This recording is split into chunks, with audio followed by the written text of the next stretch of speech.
வணக்கம் சார். வணக்கம் madam. 2025 almost முடிய போகுது. நம்ம 26க்குள்ளே என்டர் ஆக போகிறோம். ஸோ இந்த வருஷம் என்னெல்லாம் முக்கியமானது நடந்தது, என்னென்ன அசட் கிளாஸ் எப்படி பெர்ஃபார்ம் பண்ணியிருக்கு அப்படின்னு ஒரு ரேப் அப் மாதிரி கொடுத்தா ஆடியன்ஸுக்கும் இந்த வருஷத்தை அனலைஸ் பண்ணி பார்க்குறதுக்கு சுலபமாக இருக்கும். ஸோ அதுக்காக தான் இந்த வீடியோ. ஒட்டுமொத்தமாக இந்த 2025ல் ஃபினான்ஷியல் லேண்ட்ஸ்கேப் எப்படி இருந்திருக்கு சார்? நம்ம வந்து கோல்டை சேர்த்தோம் அப்படின்னா எல்லாமே கோல்டு பக்கம் தான் நம்ம சாயணும். ஏன்னா 60% வந்து அது ஏறி இருக்குது. அது எல்லாருக்குமே தெரியும், பொதுமக்கள் எல்லாருக்குமே தெரியும். நாம் ஈக்விட்டிஸ் ஷேர் மார்க்கெட்டை பற்றி மட்டும் வேணால் நம்ம இந்த முதல் கேள்விக்கு நான் பதில் சொல்கிறேன். ஸோ நம்ம மூணாக எப்போதுமே பிரிப்போம். லார்ஜ் கேப் பிரிப்போம், மிட் கேப் பிரிப்போம், ஸ்மால் கேப் பிரிப்போம். ஸோ பெரும்பான்மையான இன்வெஸ்டர் வந்து பார்த்திங்கன்னா இந்த கொரோனா பீரியடுக்கு அப்புறம் தான் மார்க்கெட்டுக்குள்ளே வந்தாங்க. அவங்க வந்து வரும்போது ஒரு புல் மார்க்கெட் இருந்தது அப்படின்னு சொல்லலாம். ஒரு ஏற்றம் மட்டுமே இருந்தது.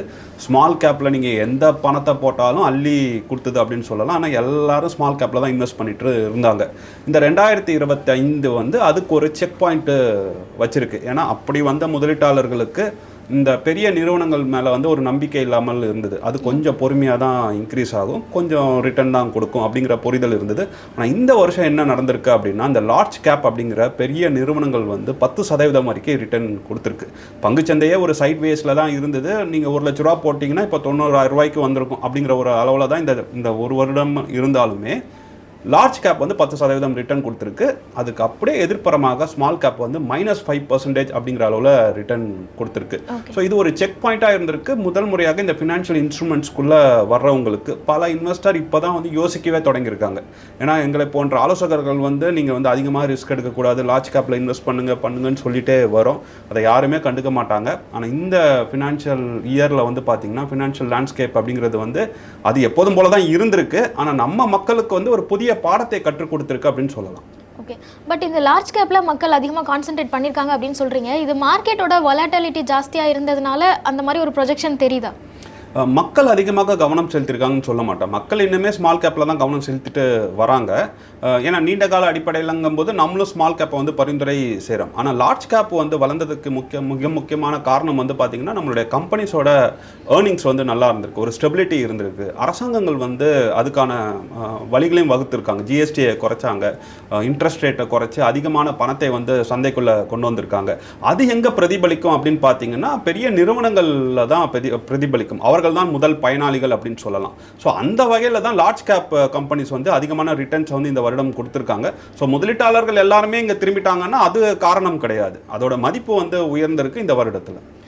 நீங்கள் ஈக்விட்டி மட்டும் பேசலாம் அப்படின்னு சொன்னீங்க. பட் நான் ஓவராலாக பார்க்கும்போது கோல்டோ இல்லை ரியல் எஸ்டேட்டு, ஈக்விட்டி, டெட் இந்த மாதிரி டிஃப்ரெண்ட் அசட் கிளாஸை கம்பேர் பண்ணும்போது 2025 ஹிட்ஸ் அண்ட் மிஸ்ஸஸ் என்னலாம் சார்? இட்டுன்னு பார்த்தீங்கன்னா கோல்டு, அதை நான் சொல்லவே வேண்டாம். நான் அதை வந்து சொல்லலை அப்படின்னா கமெண்ட்டில் வந்து என்ன பேசுவாங்கன்னு உங்களுக்கும் தெரியும், எனக்கும் தெரியும். ஸோ இட்டு வந்து கோல்டு தான். பட் நம்ம அடிப்படையில் புரிந்து கொள்ள வேண்டியது கோல்டு வந்து ஒரு இன்வெஸ்ட்மெண்ட் அசட் கிளாஸ் கிடையாது, அது ஒரு எட்ஜ் ப்ராடக்ட். ஸோ இந்த டிஸ்கஷன்லாம் அதை நம்ம வெளியே வச்சு தான் பேச வேண்டியதாக இருக்குது. அடுத்தது ரியல் எஸ்டேட் அப்படின்னு வந்து பார்த்தீங்க அப்படின்னா ரியல் எஸ்டேட்டும் வந்து கேஷ் ஃப்ளோ தருகின்ற ரியல் எஸ்டேட்டை தான் நம்ம ரியல் எஸ்டேட்டுன்னே சொல்லணும். ஆனால் நம்ம ஆட்கள் என்ன நினச்சிடுறாங்க, நம்ம கிராமத்து பக்கத்தில் இருக்கிற இடங்களில் வந்து 2 ஏக்கர் 10 ஏக்கர் வாங்கி வச்சுட்டு அதுவே ரியல் எஸ்டேட்டுன்னு நினச்சிடுறாங்க. ஸோ அப்படி நம்ம அதை வந்து வகைப்படுத்த கூடாது. ஸோ இருந்தாலும் நம்ம ஒரு பேச்சுக்கு அப்படின்னு வரிசைப்படுத்தணும் அப்படின்னா கோல்டு வந்து முதல் இடத்துல இருக்குது அப்படின்னு சொல்லலாம். அதுக்கு அடுத்த இடத்துல வந்து எது இருக்குது அப்படின்னா டெட் இன்ஸ்ட்ருமெண்ட்ஸ் தான் இருக்குது. ஏன்னா அது சராசரியாக 8% கொடுக்கும். இந்த வருடமும் அது வந்து கொடுக்கறதுனால அது செகண்ட் வருது அப்படின்னு சொல்லலாம். இந்த ரியல் எஸ்டேட்டை பொறுத்த வரைக்கும் என்ன சிக்கல் அப்படிங்க பார்க்கும்போது ஒவ்வொரு பார்சலுக்கும் ஒவ்வொரு ஈட் மேப் இருக்கும். எல்லா இடத்துலையுமே ஒரே மாதிரி வந்து வளர்ச்சி தராது. அப்படி கணிக்கும் போது இந்த வருடம் வந்து ரியல் எஸ்டேட் வந்து எந்த இடத்துலையும் மொத்தமாக பெரிய அளவில் வளர்ச்சி கொடுத்ததாக நம்ம சொல்ல முடியாது. அதே சராசரி வளர்ச்சியில் தான் இருக்குது. இந்த இது பக்கம் ஈக்விட்டிஸ் வந்து பார்த்திங்கன்னா தேர்ட் வருது அப்படின்னு சொல்லலாம். கடைசியில் தான் ரியல் எஸ்டேட் வரும் அப்படிங்கிற மாதிரி. ஸோ இப்படி தான் நம்ம வந்து வரிசைப்படுத்தலாம். இப்போ கோல்டு வந்து நல்ல ரிட்டர்ன்ஸ் கொடுத்துருக்கு அப்படிங்கிறத ஆப்வியஸாக நம்ம பேசுகிறோம். ஸோ அதனால தான் மக்களுக்கு ரியல் எஸ்டேட்லையோ இல்லை ஈக்விட்டிலையோ அவ்வளோ பெரிய நாட்டம் வரலையா? கோல்டே சேஸ் பண்ணிகிட்டே இருக்காங்களா? கோல்டை சேஸ் பண்ணுறதுக்கு காரணம் ரிட்டர்ன்ஸ் மட்டும் கிடையாது, நம்ம கல்ச்சுரல் ரீதியாக நம்ம கிட்ட வந்து வருவது தான். ஸோ நம்ம இப்போ கோல்டு அப்படிங்கிறது வந்து இங்கே வாங்குறதால ப்ரைஸ் வந்து ஏறலை. உலக அளவில் நடந்த பதற்றமான ஒரு சூழ்நிலை, ட்ரேட் ஃபைட்டு, இந்த மாதிரியான விஷயங்களாக தான் ஏறிடுச்சு. சென்ட்ரல் பேங்க்ஸ் வந்து அக்ராஸ் த வேர்ல்டு இது வாங்குறாங்க. யூஎஸ்டியோட அந்த முக்கியத்துவத்தை குறைக்கணும் அப்படிங்கிற காரணங்களால் தான் கோல்டு ரேட் ஏறி இருக்கே தவிர இவர்கள் வந்து பணத்தை போட்டதுனால அங்கே ஏறிடுச்சு, அதனால் இங்கே வந்து மற்ற அசட் கிளாஸில் பணத்தை போடவில்லை அப்படிங்கிறது கிடையாது. மற்ற அசட் கிளாஸ் பாதிக்கப்பட்டதுக்கு காரணமும் வந்து இந்த உலகத்தில் இருந்த நிச்சயமற்ற ஒரு சூழல் தான். ஆனால் அது கொஞ்சம் கொஞ்சமாக மாறிட்டு வருது அப்படின்னு சொல்லலாம். மக்கள் பணம் போடுறதுக்கு முக்கியமான காரணம் எந்த ஒரு அசட் கிளாஸ் ஏறினாலும் ஓடி போய் பணம் போடுவாங்க. ஸோ ஆனால் நல்ல அறிவார்ந்த அனுபவம் வாய்ந்த முதலீட்டாளர்கள் வந்து இதில் கவனமாகவே இருப்பாங்க, கரெக்டான ஒரு அலோகேஷனை வந்து மெயின்டைன் பண்ணுவாங்க. இந்த 2025 இதுதான் ரொம்ப முக்கியம். ஒரு கோல்டு ரொம்ப சிறப்பாக செயல்பட்டதா, டெட்டு ரொம்ப சிறப்பாக செயல்பட்டதா, ஈக்விட்டி சிறப்பாக செயல்பட்டதா அப்படிங்கிறத விட எப்போதுமே அந்த அலோகேஷன்ஸ் மட்டும்தான் சிறப்பாக செயல்படும் அப்படிங்கிறது இந்த 2025 நமக்கு சொல்லிட்டு போயிருக்கு. ஈக்விட்டியை பற்றி நம்ம பேசும்போது இந்த வருஷம் ஒரு மார்க்கெட் ரொம்ப வலட்டைலாக இருந்ததை பார்த்தோம். நியூ ஹைஸ் எதுவுமே ரீச் அவுட் பண்ணலை. ஸோ ஒட்டுமொத்தமாக இந்த 2025 ஈக்விட்டி இன்வெஸ்டர்ஸை டிசப்பாயிண்ட் பண்ணியிருக்கா? சரியான ஈக்விட்டி இன்வெஸ்டரை வந்து இது பண்ணியிருக்குன்னு சொல்லலாம். என்னன்னா அவங்களுக்கான ரிவார்டை வந்து கொடுத்துருக்கு. ஏன்னா சரியான இன்வெஸ்டர்னா யார் அப்படின்னா இந்த சூழ்நிலையை புரிந்து கொண்டு அதிகமாக முதலீடு பண்ணியிருப்பாங்க. ஸோ அவங்க தான் சரியான முதலீட்டாளர்கள். சும்மா இங்கே வந்து காத்தடிக்குது அந்த இடத்துல வந்து நான் பட்டம் விட்றேன்னு சொல்கிறவங்களாம் வந்து சரியான முதலீட்டாளர்கள் கிடையாது. ஸோ அவங்கெல்லாம் வந்து கோல்டு பக்கம் போயிட்டாங்க. ஸோ நமக்கு சரியான முதலீட்டாளர்கள் இது ஒரு சரியான ஒரு வருடமாக இருந்திருக்கு. யாரெல்லாம் ஸ்டே இன்வெஸ்டடாக இருந்தாங்களோ அவர்கள்லாம் வந்து இன்னும் அடுத்த ஆண்டுகள்லேயே வந்து மிகப்பெரிய ஒரு வளர்ச்சியை பார்ப்பார்கள். ஸ்மால் கேப்பில் இருக்கவங்களும். ஏன்னா நான் முதல்ல சொன்னபோது என்ன சொன்னேன், அரசாங்கம் எடுத்த அத்தனை நடவடிக்கையோட முதல் பயனாளிகள் வந்து பெரிய நிறுவனங்கள்னு சொன்னேன். ஆனால் கண்டிப்பாக ஸ்மால் கேப்பும் வந்து பயனடையும். ஒரு 6 மாத காலத்திலே பயனடையும். அப்படிங்கும்போது இந்த 25 வந்து ஸ்டே இன்வெஸ்டடாக இருந்தவங்க, அவங்க அலோகேஷன்ஸை மெயின்டைன் பண்ணவங்க வந்து பெரிய அளவில் வளர்ச்சி அடைவதற்கான வாய்ப்பு இருக்குது. ஸோ சரியான முதலீட்டாளர்களுக்கு இது ஒரு தவறான காலம்னு சொல்லக்கூடாது. இது ஒரு அருமையான காலம். கரெக்டாக இன்வெஸ்ட் பண்ணிட்டு இருந்தாங்கன்னா அவங்க வந்து அதை வந்து அறுவடை செய்வார்கள். கடந்த 2-3 வருஷமாகவே பங்குச்சந்தையை பற்றின விழிப்புணர்வு மக்கள்கிட்ட ஜாஸ்தியாக போய் சேர்ந்துருக்கு. நிறைய பேர் எஸ்ஐபி மூலமாகவோ இல்லை ஒரு இடிஎஃப்ஸோ இல்லை பீஸ் மாதிரியான விஷயங்களையோ எக்ஸ்போஷர் எடுக்க ஆரம்பிக்கிறாங்க. ஸோ அதிகமான மக்கள் உள்ளே வரும்போது எல்லாருமே போதுமான அவேர்னஸோடு தான் வராங்களா, இல்லை மக்கள் சும்மா எல்லாரும் இன்வெஸ்ட் பண்ணுறாங்க நானும் ட்ரை பண்ணி பார்க்குறேன் அப்படிங்கிற தாட்டோட நிறைய பேர் வராங்களா? நிறைய பேர் வந்து நானும் ட்ரை பண்ணி பார்க்குறேன், அதையும் தவிர்த்து எளிமையாக படுத்திட்டாங்க. எல்லாமே 1 கிளிக்கில் நீங்கள் வந்து இன்வெஸ்ட்மெண்ட் பண்ணிடலாம், டூ இட் யுவர் செல்ஃப் அப்படின்னு சொல்லுவாங்க. ஸோ அதன் மூலமாக தான் நிறைய பேர் அந்த கவர்ச்சியில் வராங்க. எல்லாருமே வந்து ஷேர் மார்க்கெட்டுன்னு பார்க்குறாங்களே அப்படின்னு சொல்லிட்டு வந்து வாங்குறாங்க. அது ஒரு தவறான முறையாக தான் நான் வந்து பார்க்குறேன். இன்ஃபேக்ட் வந்து என்னென்னா அரசு மருத்துவமனைகள் இருப்பது போல் அரசு நிதி ஆலோசனை நிறுவனங்கள் வந்து இருக்கணும். அரசே வந்து ஒரு நிதி ஆலோசகருக்கு வந்து பணம் கொடுத்து மக்களுக்கு வந்து சொல்லணும். ஏன்னா மக்கள் பணம் தர தயாராக இல்லை. இந்த பிரச்சனையை நம்ம தொடர்ந்து பேசிட்டு இருக்கோம். இந்த இண்டஸ்ட்ரி தான் வந்து டெட்டியஸ்ட் இண்டஸ்ட்ரின்னு சொல்றோம். ஸோ மக்கள் பணம் தர தயாரா இல்லை. அப்படியே யார்கிட்ட போனாலுமே வந்து அவங்க வந்து கமிஷனுக்காக தேவையில்லாத பொருட்களை கொடுத்துட்றாங்க. மக்கள் தானாக பண்ணும்போது அதை விட பெரிய தப்பு பண்ணிடுறாங்க. அலோகேஷன்ஸை மெயின்டைன் பண்ணுறதே கிடையாது. எல்லாரும் கோடி ரூபா கூட ஷேர் மார்க்கெட்டில் இன்வெஸ்ட் பண்ணி வச்சிருப்பாங்க. ஆனால் அவங்களுக்கே வந்து டெட்டுன்னு என்னன்னு தெரியாது. ஸோ இந்த மாதிரியான சிக்கல் இருக்கும்போது டூ இட் யுவர் செல்ஃப் அப்படிங்கிறத வந்து நம்ம பெரிய கேள்விக்குறியோட தான் பார்க்கணும். இப்போ ஆஸ்திரேலியாவில் பார்த்தீங்கன்னா 16 வயசுக்கு கீழே வந்து சோஷியல் மீடியா யூஸ் பண்ணக்கூடாது அப்படின்னு சொல்கிறாங்க. என்ன கேட்டால் இங்கே வந்து தேர்வு எழுதாமல், அதாவது சர்டிஃபிகேஷன் முடிக்காமல் இந்த இன்வெஸ்டர்ஸ் வந்து டூ இட் யுவர் செல்ஃபை வந்து தொடவே கூடாது அப்படின்னு நான் சொல்லுவேன். முதலீடு செய்யறதுக்கே தேர்வு வைக்கணும்னு சொல்றீங்க? ஆமாம் இருக்கு. என்எஸ்சியில் சர்டிஃபிகேஷனே இருக்கு, இன்வெஸ்டர் சர்டிஃபிகேஷனே இருக்கு. ஸோ நீங்கள் முதலீடு செய்வதற்கு முன்பு தேர்வு எழுதி அதில் பரீட்சை வைக்கணும். எங்கள் நிறுவனத்திலலாம் மாதந்தோறும் நாங்கள் வந்து முதலீட்டாளர்களுக்கு தேர்வு வைக்கிறோம். ஸோ இது ரொம்ப ரொம்ப முக்கியம். நம்ம பணம் சம்பாதிப்பதில் வந்து சிரமப்படுவதில்லை. பணத்தை எல்லாருமே ஈஸியாக சம்பாதிச்சிடுறாங்க. நம்ம சிக்கல் எங்கே வருது அப்படின்னா அதை தவறான முதலீடு பண்ணுறதுனால தான் நம்ம வாழ்க்கையில் பெரிய பிரச்சனைகள் வருது.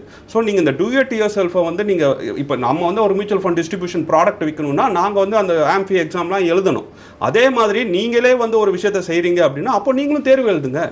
ஸோ இதை தான் நம்ம கோரிக்கையாக வந்து அரசுக்கு வைக்க வேண்டியதாக இருக்குது. ஏன்னா தப்பு நாங்கள் சொன்னாலும் தப்பு தான், நீங்களே உங்களுக்கு பண்ணிக்கிட்டாலும் தப்பு தான். இப்போது அரசு வந்து என்னென்னா நம்ம பிரசவம் பார்க்குறதுக்கு அரசு நிறுவனங்களில் தான் வந்து பார்க்கணுன்னு சொல்கிறாங்க. வீட்டில் பார்த்தா தப்புன்னு சொல்கிறாங்க. அரசே வந்து அவங்களோட ஊழியர்களை வந்து நர்ஸுங்களெல்லாம் அனுப்பி நீங்கள் வாங்கன்னு சொல்லி வலுக்கட்டாயமாக கூட்டிகிட்டு போகிறாங்க. இது வந்து நிதிக்கும் பொருந்தும். ஏன்னா வாழ்க்கையில் வர அத்தனை பிரச்சனைக்கும் பணம் காரணம் கிடையாது, பணம் சார்ந்த முடிவுகள் தான் காரணம். அப்படிப்பட்ட முடிவு எடுப்பவர்கள் தேர்வு எழுதுவது வந்து ஒன்றும் தப்பே கிடையாது.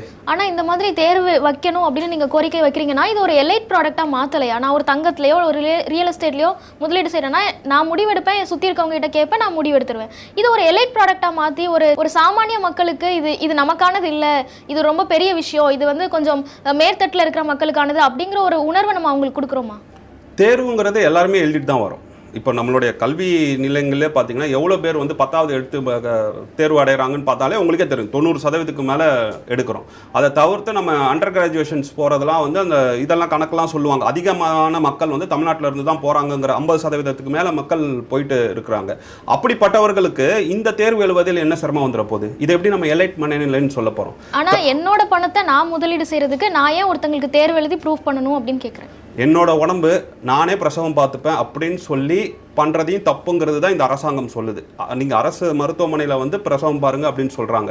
அதே இதுதான் என்னோட பணம் நானே பார்த்துப்பேன் அப்படின்னு சொல்லும்போது நீங்கள் உங்கள் உடம்பு அப்படிங்கிறதுக்காக நீங்கள் தற்கொலை பண்ணிப்பதை இந்த அரசு ஆதரிப்பது கிடையாது. அதை வந்து ஒரு குற்றமான ஒரு இதை தான் சொல்லுது. நீங்களே உங்கள் உயிரை மாய்த்து கொள்ள முடியாது. அதே கருத்தியால் தான் இதுக்கும் பொருந்தும். ஆனால் இந்த ஒப்பீடு சரியா இருக்கா சார்? ஒருத்தவங்களோட உயிரையும் அவங்களோட பணத்தையும் நம்ம ஒப்பிட்டு பேசுறது சரியா இருக்குமா? ரெண்டுமே நம்மளை தானே கஷ்டப்படுத்துது. நான் சொன்னது வந்து எக்ஸ்ட்ரீம் ஒரு எக்ஸாம்பிளாக இருந்தாலும் பணம் சார்ந்த விஷயங்களில் நீங்கள் தப்பான முடிவு எடுக்கும்போது இன்ஃபேக்ட் இது உங்களை மட்டும் கஷ்டப்படுத்தலை, உங்கள் குடும்பத்தையும் கஷ்டப்படுத்துது. ஸோ அப்போது நான் சொன்ன உதாரணத்தில் கூட அந்த ஒருத்தருக்கு தான் பாதிப்பு, இதில் அந்த குடும்பத்துக்கே பாதிப்பு. அப்படிங்கும் போது இந்த தேர்வுங்கிறது கட்டாயமாக அந்த குடும்பத்தில் யார் வேணால், அதாவது அந்த முதலீடு முடிவுகளை யார் எடுக்கிறாரோ அவர் கண்டிப்பாக எழுதணும் அப்படிங்கிறது நம்ம இந்த வருடத்தோட கோரிக்கையாக கூட வைக்கலாம். ஓகே, நம்ம பேசுகிற மாதிரி நிறைய டிஏஎஸ் வந்து இந்த தடவை இன்க்ரீஸ் ஆயிருக்காங்க, நிறைய புதிய எஸ்ஐபி கணக்குகள்லாம் தொடங்கியிருக்கு அப்படிங்கிறதெல்லாம் நம்ம பார்க்குறோம். ஸோ அப்போ நிறைய மக்கள் போதுமான விழிப்புணர்வு இல்லாமல் இந்த இதுக்குள்ளே வராங்க அப்படிங்கிறதையும் பேசுகிறோம். நீங்கள் கோரிக்கை வைக்கிற மாதிரி தேர்வுகள் வைக்கிறதெல்லாம் இன்னும் நடைமுறைக்கு வரல. மேபி அது வர்றதுக்கு எவ்வளோ நாள் ஆகுமோ தெரியாது. அப்போ ஒரு டிஐ முதலீட்டாளர் அவங்களோட முதலீடுகளை முடிவு பண்ணுறதுக்கு முன்னாடி என்னென்ன விஷயங்களெல்லாம் கவனிச்சுட்டு முதலீடு சார்ந்த முடிவுகள் எடுக்கணும்? நம்ம ரெகுலராக சொல்கிறது தான், ஃபஸ்ட்டு இன்சூரன்ஸ் எடுத்துருக்கணும். ஹெல்த் இன்சூரன்ஸ், டேர்ம் இன்சூரன்ஸ் கண்டிப்பாக எடுத்துருக்கணும். அதுக்கு எப்படியான ஒரு இன்சூரன்ஸ் எடுக்கிறதுக்கும் சில வரைமுறைகள் இருக்குது, அதை தெரிந்து கொண்டு எடுக்கணும். எமர்ஜென்சி ஃபண்டு கண்டிப்பாக வச்சுருக்கணும். அந்த எமர்ஜென்சி ஃபண்டை வந்து டெட் அண்ட் லிக்விடில் தான் வச்சுருக்கணும். பல பேர் கோல்டில் வச்சுருக்கேன்னு சொல்கிறாங்க, இல்லை ஷேரில் வச்சுருக்கேன்னு சொல்கிறாங்க. அதெல்லாம் வைக்கக்கூடாது. அதுக்கு பிறகு இருக்கிற சர்ப்ளஸ் வந்து உங்களுடைய கோலோட நீங்கள் மேப் பண்ணணும், உங்களோட ஏஜோட மேப் பண்ணி அலோகேஷன்ஸ் கரெக்டாக மேனேஜ் பண்ணணும். அலோகேஷன்ஸுங்கிறத நீங்கள் எல்லாத்தையுமே ஈக்விட்டியில் ஷேர் மார்க்கெட்டில் கொண்டு வந்துடக்கூடாது. டெட்டும் வைக்கணும், லிக்விட் ஃபண்ட்ஸும் வச்சுக்கணும். ஸோ இந்த அலோகேஷன்ஸ் தான் நம்ம தொடர்ந்து சொல்வது. நீங்கள் வந்து எவ்வளோ தங்கத்தில் வைக்கணும், எவ்வளோ ரியல் எஸ்டேட்டில் வைக்கணும், எவ்வளோ டெட்டில் வைக்கணும், எவ்வளோ வந்து நீங்கள் வந்து ஷேர் மார்க்கெட்டில் வைக்கணும். இந்த அலோகேஷன்ஸ் உங்களுக்கு புரிதல் இருந்தால் மட்டும்தான் டியூ இட் யுவர் செல்ஃப் அப்ளிகேஷனை நீங்கள் தொடணும். இது தெரியாமல் நீங்கள் தொட்டிங்க அப்படின்னா கண்டிப்பாக அது உங்களுக்கு பாதகமாக தான் முடியும். அடுத்தது இந்த ஃபிக்ஸட் டெபாசிட், ரெக்கரிங் டெபாசிட் மாதிரியான இந்த ஷார்ட் டேர்ம்க்கான இன்வெஸ்ட்மெண்ட். பொதுவாகவே எந்த ஒரு மியூச்சுவல் ஃபண்ட் டிஸ்ட்ரிபியூட்டரோ இல்லை ஒரு அட்வைசரோ பேசும்போது உங்களுக்கு எஃப்டியை விட ஜாஸ்தி ரிட்டர்ன்ஸ் கிடைக்கும், எஃப்டி வந்து இன்ஃப்ளேஷனை கூட பீட் பண்ணாது அப்படிங்கிறத அட்ரஸ் பண்ணி தான் மியூச்சுவல் ஃபண்ட்ஸில் இன்வெஸ்ட் பண்ணுங்க அப்படிங்கிறத சொல்கிறாங்க. ஸோ இதெல்லாம் கேட்டு மக்களுக்கு ஃபிக்ஸட் டெபாசிட், ரெக்கரிங் டெபாசிட் இதெல்லாமே ஒரு ஃபெயிலியர் மாடல், இதில் நம்ம இன்வெஸ்ட் பண்ணுறதே நமக்கு தேவையில்லாதது அப்படிங்கிற ஒரு எண்ணம் இந்த கடந்த 2 வருஷங்களில் வந்திருக்கா? அது உண்மைதானே. ஃபிக்ஸட் டெபாசிட் உங்களுக்கு 6% கொடுக்குது. நம்ம அறிவிக்கப்பட்டுள்ள இன்ஃப்ளேஷனே 6%. ஆனால் நிஜத்தில் வந்து இன்ஃப்ளேஷன் ரொம்ப அதிகமாக இருக்குது, பணவீக்கம் அதிகமாக இருக்குது. நம்ம முதல் நாள் வந்து காஃபி 30 ரூபாய்க்கு குடிக்கிறோம், அடுத்த நாள் வந்து கேட்டால் 50 ரூபாங்கிறாங்க. ஸோ அறிவிக்கப்பட்ட இன்ஃப்ளேஷனை விட அதிகமாக இருக்கும்போது நாம் அதற்கேற்ற ஒரு ஃபினான்ஷியல் இன்ஸ்ட்ருமெண்ட்ஸை நோக்கி தான் போகணும். ஃபிக்ஸட் டெபாசிட்லாம் வந்து பயன் அளிக்க போகிறது கிடையாது. மிக முக்கியமாக லிக்விடிட்டி கிடையாது. எப்போதுமே நம்மக்கிட்ட கேஷ் ஃப்ளோ இருந்துக்கிட்டே இருக்கணும். அந்த குணாதிசயம்லாம் இல்லாத போது ஃபிக்ஸட் டெபாசிட் அதோட இடத்த வந்து இழந்துடுச்சு அப்படின்னு சொல்லணும். அப்போ நாம் எங்கே பணத்தை வைக்கணும் அப்படிங்கும்போது மார்க்கெட்டோட தொடர்புடைய பொருட்களில் தான் நம்ம பணத்தை வைக்கணும். ஏன்னா அரசாகட்டும் நம்ம மற்ற அத்தனை அமைப்புகளும் ஆகட்டும் நம்மளை அந்த மார்க்கெட்டை நோக்கி தான் தள்ளுறாங்க. அந்த நேரத்தில் நான் மார்க்கெட்டை நோக்கி போக மாட்டேன், நான் தனித்து இயங்குவேன் அப்படின்னா உங்களால் இயங்கவே முடியாது. நமக்கு விருப்பம் இருக்கோ இல்லையோ மார்க்கெட்டுடன் நம்மளுடன் தொடர்பு படுத்தி கொண்டால் மட்டும்தான் நம்ம கிட்ட இப்போ இருக்கிற பணத்தையாவது நம்மளால் காப்பாற்றிக்க முடியும்.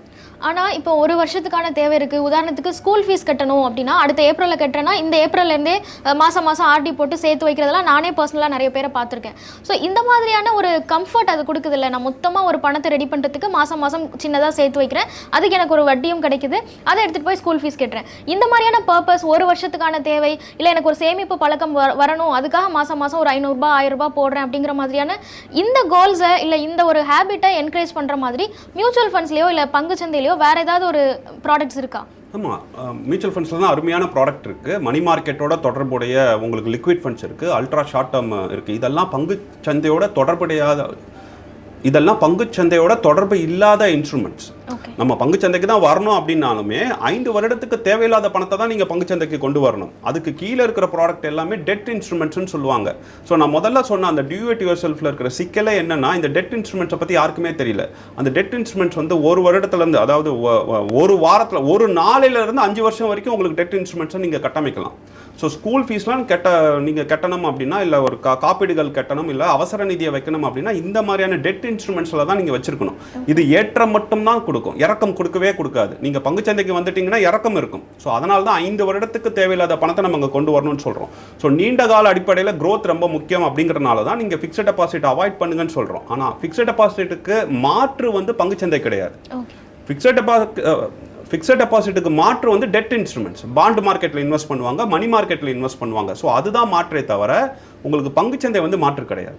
ஆனால் பாண்ட் மார்க்கெட்லேயும் நமக்கு நிறைய பிரச்சனைகள் இருக்குது. நிறைய பாண்ட்ஸ் வந்து சரியாக ரிட்டர்ன்ஸ் தரல, இல்லை அவங்க சரியாக செயல்படலை, க்ளோஸ் பண்ணிட்டாங்க அப்படிங்கிறதெல்லாம் இதுக்கு முன்னாடி பார்த்துருக்கோமே சார். அப்புறம் எப்படி பாண்ட் மார்க்கெட்டை ட்ரஸ்ட் பண்ண முடியும்? பாண்ட் மார்க்கெட்டுன்னு நம்ம போகக்கூடாது, தனித்த ஒரு பாண்டுன்னு போகக்கூடாது. அதில் நீங்கள் சொல்கிற மாதிரி இஷ்யூவர் இருக்குது. அதனால தான் டெட் ஃபண்ட்ஸுக்கு வாங்கன்னு சொல்கிறோம். ஸோ எப்படி வந்து ஷேர் மார்க்கெட்டில் நேரடியாக போகிறது வந்து முதலில் வருபவர்களுக்கு வந்து நம்ம அறிவுரை சொல்வது கிடையாதோ, முதலாக ஃபினான்ஷியல் இன்ஸ்ட்ருமெண்ட்ஸில் வருபவர்களுக்கு அறிவுரை சொல்வது இல்லவோ, அதே மாதிரி தான் வந்து நீங்கள் டெட் இன்ஸ்ட்ருமெண்ட்ஸில் வரும்போது நேரடியாக பாண்டுக்கு போயிடக்கூடாது.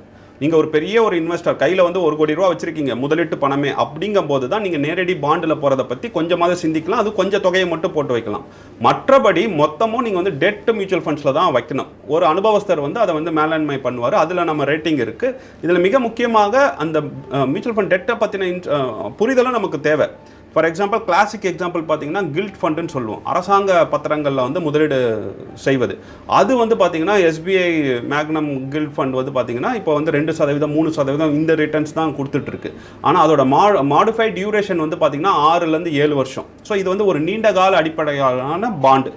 யாருக்கு ரொம்ப பாதுகாப்பு வேணுமோ அவங்க தான் இதில் வந்து முதலீடு பண்ணணும். இதில் வந்து நம்ம 5 வருடத்துக்கு உள்ள தேவைப்படுகிற பணத்தையோ, இல்லை ஸ்கூல் ஃபீஸ் கட்டுற பணத்தையோ, அரசு பத்திரங்களில் நான் முதலீடு பண்ணுறேன்னு சொல்லி நீங்கள் முதலீடு பண்ணியிருந்தீங்கன்னா அது பணம் குறைஞ்சிருக்கும். ஸோ இந்த மேப்பிங் தான் ரொம்ப முக்கியம். இதுதான் வந்து பலரும் வந்து தடுமாறுறாங்க. அதனால தான் நம்ம டிஐஒயே வந்து கேள்விக்குள்ளாக்குறோம், அவங்கள வந்து தேர்வு எழுத சொல்கிறோம். ஸோ இந்த மாதிரியான ஃபண்டெல்லாம் ஆர்டிஎல்லாம் நீங்கள் எங்கே வைக்கணும்னா லிக்விட் ஃபண்ட்ஸில் வந்து முதலீடு பண்ணி வைக்கணும். அது உங்களுக்கு சராசரியாக 6% வந்து கொடுத்துருக்கு. எந்த இடத்துல அந்த கில்டு ஃபண்ட் வந்து நீண்ட கால அடிப்படையில் கொடுக்கப்படுகின்ற கடன் பத்திரங்கள் வந்து 2%, 3% உங்களுக்கு ரிட்டர்ன் கொடுத்துருக்கோ, அதே இடத்துல லிக்விட் ஃபண்ட்ஸ் வந்து உங்களுக்கு 6% ரிட்டர்ன் கொடுத்துருக்கு. ரெண்டுமே டெட் ஃபண்ட்ஸ் தான். ஸோ எதுங்கிறத நம்ம சரியாக பார்த்து தேர்வு பண்ணி முதலீடு பண்ணணும். 2025ல என்னென்ன அசெட் கிளாஸ் எப்படி பெர்ஃபார்ம் பண்ணிட்டு இருக்கு அப்படிங்கிறத பேசுகிறோம். 2026ஓட எக்ஸ்பெக்டேஷன்ஸ் என்னவா இருக்குது சார்? நாங்கள் வந்து ரொம்ப அதிகமாக இப்போ கவனம் வச்சிருக்கிறது ஈக்விட்டி மார்க்கெட் தான். ஏன்னா சொன்ன மாதிரி கொரோனா பீரியட்லேருந்து ஒரு பெரிய ஒரு புல் ரன் இருந்தது. கடந்த 1 வருடமாக அது வந்து ஒரு மட்டுப்படுத்தப்பட்ட ஒரு தன்மையில் இருக்குன்னு சொல்லலாம். பெரிய அளவில் வளர்ச்சி இல்லை. அந்த டைம் பீரியடை வந்து அது எடுத்துக்கிச்சு. Price கரெக்ஷன்பாங்க, time கரெக்ஷன்பாங்க. இந்த 1 வருடத்தை எடுத்துக்கிச்சு. அந்த டைம் மட்டும் கிடையாது. சரி, ஓகே, 24 வரைக்கும் அது ஓடிச்சு, 1 வருஷம் எடுத்துடுச்சு, அப்புறம் 26ல் தானாக ஓடிடுமான்னு அப்படி கிடையாது. அரசாங்கங்கள் வந்து பெரிய முயற்சிகளை எடுத்திருக்காங்க. ஜிஎஸ்டி வரிகளை குறைச்சிருக்காங்க, வட்டி விகிதங்களை குறைச்சிருக்காங்க.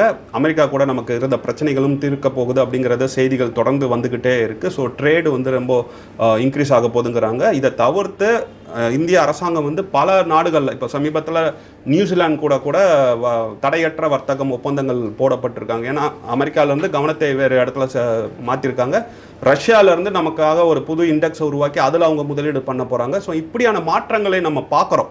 இப்படி பார்க்கறதுனால ஈக்விட்டி வந்து நல்லா பர்ஃபார்ம் பண்ணும் அப்படின்னு சொல்கிறோம். ஸோ லாங்கர் பீரியட் ஆஃப் டேர்மில் நமக்கு ஈக்விட்டி தான் நல்லா பர்ஃபார்ம் பண்ணும். அது 2025, 26, 27 விட்டுடுங்க. அடுத்த 25 ஆண்டுகளுக்கு இந்தியா பொருளாதாரம் எப்படி இருக்கும், இதுதான் ஒற்றை கேள்வி. நல்லா இருக்குன்னு நமக்கு நம்பிக்கை இருந்தால் நம்ம ஈக்விட்டியில் தான் இன்வெஸ்ட் பண்ணணும். அஃப்கோர்ஸ் அலோகேஷன்ஸை மெயின்டைன் பண்ணி நம்ம ஈக்விட்டியில் பண்ணால் 26 நல்லா இருக்கும், 20, 30, 50 எல்லாமே நல்லாயிருக்கும். இந்த 2025ஓட ஃபினான்ஷியல் ஜேர்னியில் ஒரு ரீட்டைல் இன்வெஸ்டர் என்ன டேக்அவே எடுத்துக்கணும் சார்? அவங்க நிறைய கற்றுக்கொண்டு இருக்காங்க அப்படின்னு சொல்லலாம். பங்குச்சந்தை அப்படிங்கிறது ஏற்றத்தோடையே இருக்கும் அப்படிங்கிற ஒரு மேஜிக்லாம் கிடையாது. அது இறக்கமும் அடையும் அப்படிங்கிறத வந்து கவனிச்சிருக்காங்க. இன்னும் சொல்லப்போனால் நிறைய பேர் புதுசாக வந்தவங்களுக்கு வந்து இந்த இறக்கம் அப்படிங்கிறத எப்படி சரியாக பார்க்கணும் கூட தெரிஞ்சிருக்காது. அந்த நேரத்தில் அந்த இறக்கம் வந்துட்டு போயிடுச்சு. ஒரு மார்ச்சில் வந்து உங்களுக்கு ரொம்ப டவுன் போகுது, 20% கீழே போகுது. ஆனால் மறுபடியும் அதே நேரத்தில் மேலே வந்துடுச்சு. ஸோ இந்த சின்ன சைக்கிள் தான் இது வந்து ஒரு 3 ஆண்டுகள் 4 ஆண்டுகள் கூட நடக்க வாய்ப்பு இருக்குது. அமெரிக்காவிலலாம் வந்து பார்த்தீங்கன்னா கிரேட் ரிசெஷன் சொல்லுவாங்க. அப்போல்லாம் வந்து 10 ஆண்டுகள் 20 ஆண்டுகள் கூட பங்குச்சந்தை மேலே எழும்பவே இல்லை. ஜப்பானும் நல்ல ஒரு உதாரணம். இந்தியாவில் அப்படி நடப்பதற்கு வாய்ப்பு கிடையாது. ஆனால் இதை கற்றுக்கொள்ளாமல் உள்ள வந்தவர்களுக்கு இது ஒரு பெரிய பாடமாக இருந்திருக்கும். பங்குச்சந்தை என்றால் இப்படி தான் ஏற்ற இறக்கத்துடன் இருக்கும் அப்படிங்கிறத இதை கவனிச்சிருக்காங்க. ஸோ இதுதான் ஒரு பெரிய டேக்அவே. பொதுவாக இந்த நியூ இயர் அன்னைக்கு எல்லாருக்கும் ரெசல்யூஷன் எடுக்கிற பழக்கம் இருந்திருக்கும். ஸோ ஃபினான்ஸ் ரிலேட்டடாக இல்லை ஃபினான்ஷியல் பிளானிங் ரிலேட்டடாக ஒருத்தர் கண்டிப்பாக நீங்கள் இந்த ரெசல்யூஷன் எடுத்துக்கணும், இந்த பழக்கத்தை இன்ட்ரடியூஸ் பண்ணணும் அப்படின்னா என்ன சொல்வீங்க சார்? இதுவும் வந்து நம்ம அந்த ஸ்ட்ரக்சர் தான், அதை மாற்றவே முடியாது. Term insurance, health insurance, emergency fund எடுங்க அப்படின்னு சொல்லுவோம். ஆனால் நான் என்ன ஒரு கோரிக்கையாகவே வைக்கிறேன் அப்படின்னா, தயவு செஞ்சு முதலீடுன்னு கிடையாது, எந்த ஒரு நிதி சார்ந்த விஷயத்துக்கும் முதல் முக்கியத்துவம் தாங்க. அது ஒரு நாமினி ஆட் பண்ணுறதா இருக்கும், உங்கள் பேன் கார்டு ஆதார் கார்டு லிங்காக இருக்கும், இல்லை பேன் மிஸ் மேட்சாக இருக்கும். இந்த மாதிரி விஷயங்கள்லாம் வந்து ரொம்ப சலிப்பான ஒரு விஷயம் தான். உடனடி பலன் தெரியாது, ஆனால் நமக்கு தேவையான நேரத்தில் அதுதான் பெரிய அளவில் கை கொடுக்கும். ஸோ உங்களுக்கு ஒரு விடுமுறை வருது அப்படின்னா வருடத்தில் ஒரு முறை இல்லை 2 முறை இந்த மாதிரியான விஷயங்களை வந்து நீங்கள் பணம் போட்டு முதலீடு பண்ணுறதுலாம் அடுத்தது. ஆனால் இந்த விஷயங்கள்லாம் கரெக்ட் பண்ணிகிட்டே வாங்க. நிதி சார்ந்த விஷயத்துக்கு ஒரு ஃபஸ்ட்டு ப்ரியாரிட்டி கொடுங்க.